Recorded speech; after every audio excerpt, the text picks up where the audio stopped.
Welcome to chemistry planet. आज के इस लेक्चर में हम बात करने वाले हैं सक्रोज पे, या जिसे कुछ लोग सुक्रोज भी पढ़ते हैं। सुक्रोज यानी केन शुगर या चीनी भी कह सकते हैं, इसे खांड भी कहते हैं कुछ लोग, या टेबल शुगर कहते हैं, इसे हम बीट शुगर भी कहते हैं। ये one of the most important disaccharide है ये, और इम्पॉर्टेंट डाइसेकेराइड जो फ्रूट्स में रहता है, फ्लावर्स में रहता है, या बहुत सारे प्लांट्स के सीड्स में भी रहता है। और ये जो सुक्रोज है या टेबल शुगर है, ये मैन्युफैक्चर किया जाता है दो चीज़ों से मेनली।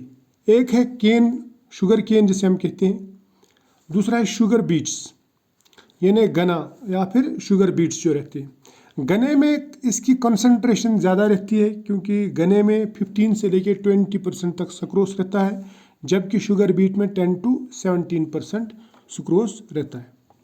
अब अगर इसकी फिजिकल प्रॉपर्टीज़ की बात की जाए तो ये कलरलेस रहता है, दिखने में वाइट लगता है, लेकिन अगर आप ऐसा एक क्रिस्टल उठाएंगे तो उसका कोई कलर नहीं होता, बल्क में ये वाइट दिखता है। हम कह सकते हैं ये वाइट या कलरलेस क्रिस्टलाइन सब्सटेंस है, जिसका मेल्टिंग पॉइंट 180 डिग्री सेल्सियस रहता है। और टेस्ट सबको मालूम है कि ये स्वीट रहता है और वाटर में भी सॉल्युबल रहता है। लेकिन organic solvents like hexane, benzene, chloroform etcetera, इनमें ये सॉल्युबल नहीं रहता, इनमें इनसॉल्युबल रहता है। और सुक्रोज जो ये ऑप्टिकली एक्टिव है, अगर इसकी ऑप्टिकल रोटेशन चेक की जाए अच्छे से तो ये आपको दिखाएगा specific rotation equal two plus 66.5 degree. और ये जो सुक्रोज है ये म्यूटा रोटेशन नहीं दिखाता, यानी इसमें म्यूटा रोटेशन नहीं होती है, चेंज इन ऑप्टिकल रोटेशन नहीं होती है, क्योंकि इसके दो फॉर्म्स नहीं है, इसका अल्फा फॉर्म या बीटा फॉर्म नहीं, एक ही फॉर्म रहता है, वो हम यहाँ पे डिस्कस करेंगे। अब अगर इसके स्ट्रक्चर की बात की जाए तो स्ट्रक्चर से बहुत सारी चीज़ें हमें समझ में आ जाएंगी, इसके केमिकल प्रॉपर्टीज़ को हम इजीली समझ सकते हैं। देखिए स्ट्रक्चर अगर मैं दिखाऊंगा आपको, हम स्ट्रक्चर कुछ इस तरह से दिखाएंगे। इसमें जो एक हिस्सा रहता है इस डाइसेकेराइड में, वो रहता है अल्फा डी ग्लूकोज, और दूसरा जो हिस्सा रहता है वो रहता है बीटा डी फ्रक्टोज। और यहाँ पे बॉन्डिंग रहती है ग्लूकोज के कार्बन नंबर 1 और फ्रक्टोज के कार्बन नंबर 2 के बीच में एक ग्लाइकोसिडिक बॉन्ड रहता है।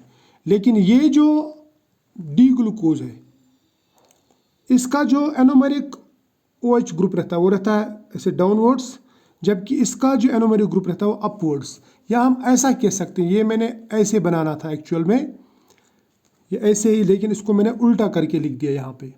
अब अगर इसको अच्छे से समझना है या अच्छे से बनाना है जिससे हमें कन्फ्यूजन ना हो, तो इसका और एक तरीका बनाने का, वो है ये है alpha D glucose, alpha form में OH नीचे आ जाएगा इसका, और ये है बीटा डी फ्रक्टोज, OH ऊपर आएगा। इन दो OH के बीच में यहाँ पे कंडेंसेशन रिएक्शन होती है, तो ये बन जाता है ये डाइसेकेराइड। जो ग्लूकोज है वो 6 मेंबर्ड रिंग है, इसे हम पायरेनोस फॉर्म कहते हैं। और ये जो फ्रक्टोस यूनिट है इसका, वो रहता है 5 मेंबर्ड रिंग, जिसे हम फ्यूरेनोस फॉर्म कहते हैं। तो अगर मैं लिंकेज की बात करूंगा तो ये जो लिंकेज है ये बनती है अल्फा लिंकेज एट ग्लूकोज, और बीटा लिंकेज, क्योंकि OH जो है यहाँ पे ऊपर है ना, इसका OH ऊपर रहेगा तभी इन दोनों के बीच में बॉन्ड बनेगा, तो बीटा लिंकेज एट फ्रक्टोस। इसका अगर हम नाम देंगे नॉमेनक्लेचर के हिसाब से, केमिकल नॉमेनक्लेचर, तो इसका आएगा अल्फा डी ग्लूको पायरेनोसाइल 1,2 बीटा डी फ्रक्टोफ्यूरानोस। ठीक है, क्योंकि फ्रक्टोस है, फ्यूरानोस और बीटा फॉर्म में है। बात समझ में आ रही है मेरी? ये है इसका स्ट्रक्चर। अब इस स्ट्रक्चर में आपको एक और चीज़ बताऊंगा। देखिए ये है इसका एनोमेरिक कार्बन OH ग्रुप बंद है, इसमें इन दोनों के बीच में कंडेंसेशन हुई, और इसका जो एनोमेरिक OH ग्रुप है, एनोमेरिक कार्बन पे OH ग्रुप है, वो भी बंद है। तो इसका मतलब ना तो ये एल्डिहाइड में कन्वर्ट हो सकता है, ना ये कीटोन में कन्वर्ट हो सकता है। ठीक है, यानी अगर ये रिंग्स ओपन भी हुए, ओपन फॉर्म में भी, ना तो यहाँ पे एल्डिहाइड ग्रुप होगा ना यहाँ पे कीटो ग्रुप होगा। तो इसका मतलब यहाँ पे रिड्यूसिंग ग्रुप्स नहीं है। तो ये जो शुगर है ये नॉन रिड्यूसिंग शुगर है। और एक बात इसमें है, इसमें OH ग्रुप्स हैं, वो है टोटल 8। अगर हम इसकी एस्टाइलेशन करेंगे, हर एक OH ग्रुप पे एक एस्टाइल ग्रुप अटैच होगा, तो इसमें 8 OH ग्रुप्स है, तो 8 एस्टाइल ग्रुप्स अटैच हो जाएंगे। तो ये ऑक्टा एस्टाइल शुगर बनेगा। इसी तरह से अगर हम एल्काइलेशन करेंगे, मिथाइलेशन करेंगे, तो यहाँ पे 8 मिथाइल ग्रुप्स अटैच होंगे। क्लियर? वो आपको यहाँ पे केमिकल प्रॉपर्टीज़ में मैं आपको डिटेल में बताऊंगा। फिलहाल इस स्ट्रक्चर को ध्यान से देखना, गौर से देखना। लिंकेज आपने देखा, alpha at glucose, beta at fructose, दोनों के एनोमेरिक OH ग्रुप्स बंद है, तो ये नॉन रिड्यूसिंग शुगर है। तो अब हम चलते हैं केमिकल प्रॉपर्टीज़ पे। केमिकल प्रॉपर्टीज़ में सबसे पहले देखेंगे हम ये रिड्यूसिंग है कि नॉन रिड्यूसिंग। ये हमने अभी डिस्कस किया कि ये नॉन रिड्यूसिंग है, क्योंकि इसमें जो एनोमेरिक OH ग्रुप्स हैं दोनों बंद है, ब्लॉक हैं। तो ये ना तो फैलिंग सोल्यूशन को रिड्यूस करेगा, ना टॉलरेंस रिएजेंट को, और ना ही ये ब्रोमीन वाटर को रिड्यूस करेगा, यानी ब्रोमीन को ब्रोमाइड में कन्वर्ट नहीं कर सकता, ब्रोमीन वाटर को डिकलराइज नहीं कर सकता। इसी तरह से जब इसमें एनोमेरिक OH ग्रुप फ्री है ही नहीं, ना तो ये एल्डिहाइड बना सकता, ना कीटोन, तो इसका मतलब ये ओसाजोन भी नहीं बना सकता, ना ही ये हाइड्राजोन बना सकता है। क्लियर?